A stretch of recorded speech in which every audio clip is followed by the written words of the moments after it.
Good morning, guys. Today is May 19th, and I'm going to be reviewing with you how to amend the Constitution and specific powers that are embedded in the Constitution. As we finish up our work on the structure of the Constitution of Articles 1, 2, and 3, I wanted to add a little bit more information. First, before I start, I hope everybody's doing great. It is May, the weather's getting nicer, and with today's class, we'll only have 4 days left. So please keep up your great effort and let's finish strong. So let's begin. Amending the Constitution, which is Article 5. So we are now going to look at how the Constitution is amended. One of the weaknesses, you remember, of the Articles of Confederation is that the Constitution, the Articles required a perfect vote. All 13 states had to vote yes. It had to have a perfect vote to amend or change, which meant it was never going to change. This one is a correction to that. When they wrote the Constitution, they provided 2 ways in which the Constitution could be amended or changed. To date, the Constitution has been amended 27 times, with the last amendment coming in 1992, which was limiting pay for Congress.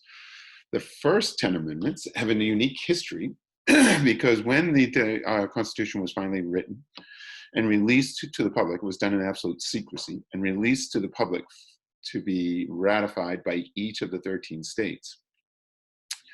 The first states, as they reviewed and discussed and debated and argued about the Constitution and whether it was a good idea to abandon the Articles and to create a strong federal government, they wanted to have safeguards and protections built in. So as states brought these issues up and they realized it wasn't in the Constitution, they were given promises and assurances by the states that when this Constitution was put into full force, that they would have and add to it safeguards for our personal liberties and rights. The first 10 amendments that would be added to the Constitution occurred in 1791. There were multiple proposals, 13 came out, 10 of them made it onto and were amended. So this was the beginning of how to make the document stronger and better by changing and adapting to the will of the people, which, if you remember from the Declaration of Independence, is crucial, since a just government rules or has power only because of the consent of the governed. And if the people want changes, then they must provide ways in which this Constitution can be changed. 2 ways to amend the Constitution. The first way, it originates. Where does the idea come from? The first one is through the legislative branch. It is proposed, an amendment is proposed. It can originate in the House or the Senate, but it must be voted on by both houses of Congress, and it must pass by a 2/3 vote. This does not need the signature of the president, but many times the president does sign on in agreement with the amendment, but he cannot veto proposed amendments. Then it is sent out to the states. There are 50 states, and each state will propose a ratification. And if 3/4 of all the states vote to accept the amendments as proposed by both houses of Congress, it is then adopted and it becomes an official part of the Constitution. The other way is if Congress is partisan or not able to do its job, then the states themselves can circumvent the legislative branch, because the people are the seat of all power, the consent of the governed. It is possible to call a constitutional convention of all the states. 2/3 of the state legislatures request this constitutional convention for the purpose of making amendments. Those amendments are then passed within the Constitutional Convention, and then they must go back to the individual states, the 50 individual states, and 3/4 or 75% of those states must adopt those measures. So that is how we can change the Constitution. Article 5 is all about amending, which is to change and adapt. Now I'm going to review some of the powers embedded in each of the branches of government that we've been studying. The legislature makes the laws. That is the role of the legislative branch. They represent the people. The powers that the legislative branch have is that they can impeach and remove the president from office. Only the House of Representatives has the power to charge the president with impeachment charges or articles of impeachment. And then it goes to the Senate, where the Senate is the jury, and they will determine the guilt or innocence based on evidence presented by the president or who is being fought to remove, and the Senate will vote on whether to remove the president. So there's a two-part associated, one part for the House of Representatives to charge articles, and the Senate, which is to determine guilt and innocence by the jury. You can also impeach judges and change the number of Supreme Court justices, which is a check on the other judicial branch. You can propose amendments, which we just saw, and you can overrule judicial decisions. So if the Supreme Court rules a certain way, you can overrule that by changing the law. So you make new laws or you change the Constitution. You can amend the Constitution, you can make new laws based on the rulings of the Supreme Court. You can overrule a presidential veto. It requires 2/3 in both houses, but if 2/3, 66% of both houses vote to override a presidential veto, then it becomes law. You can refuse to confirm appointments that the president makes, which we learned in the study in Article 3. The Senate is the only one who has this power. They have the nominate and confirm. The Senate has the power to confirm.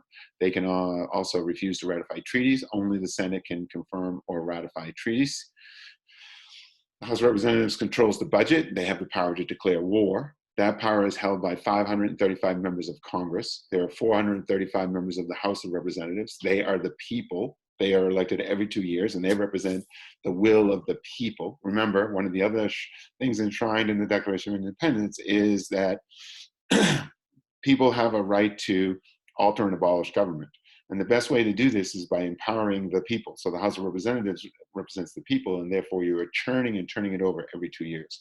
Whereas the Senate has only 100 senators. Each state gets 2 representatives, and it's a much slower body. Plus, they also serve 6 years, so they're really quite different than the House of Representatives and more powerful.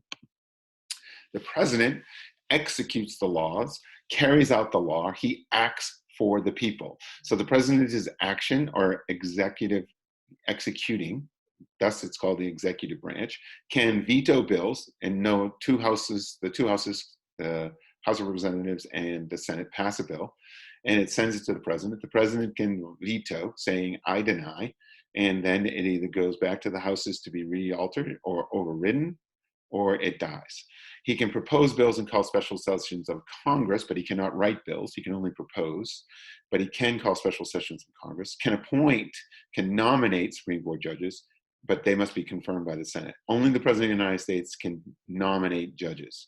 The Commander-in-Chief, who is the head of the armed forces, is his primary role, negotiates treaty for the United States, which would then be ratified by the Senate.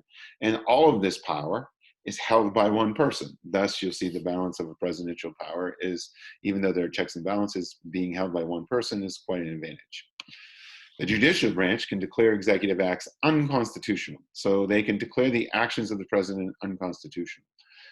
President Trump has refused to release his tax returns. He's being sued by the House of Representatives, or they want to have them released so that they can investigate or propose and look for new legislation.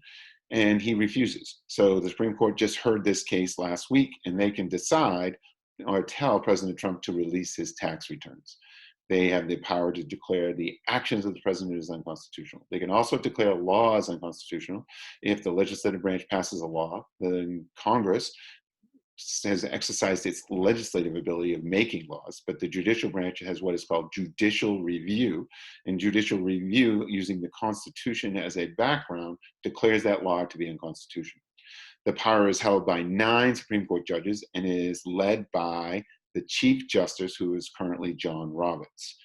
Congress can alter the structure of court by legislation, which is a check on the judicial branch. Congress can amend the Constitution, which is a check on the judicial branch. And the president can nominate Supreme Court judges, which is a check on the judicial branch. And later on next week, on Friday, I'll drop a video on what are the actual checks and balances in more detail. And that explains the Article 5, how to amend the Constitution, and review some of the power that we have already studied in the structure. Keep up the work, and I will look forward to hearing and seeing some of your work as you submit in the Google Classroom. All right, have a great day.